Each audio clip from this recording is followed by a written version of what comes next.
Copilot. Satya Nadella loves to say that it's not autopilot, it's Copilot, because the human has to be involved.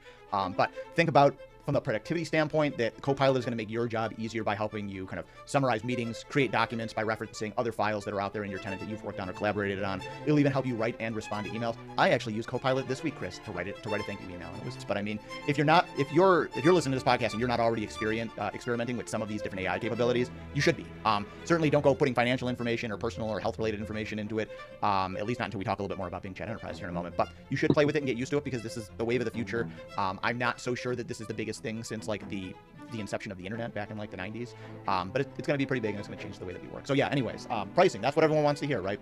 So $30 per month per user, and it is also going to have a license requirement to it. So in order to be able to take advantage of it, it's an add-on license of $30 per user per month, but you also have the prerequisite of needing Microsoft 365 E3, E5, or a business standard or premium license.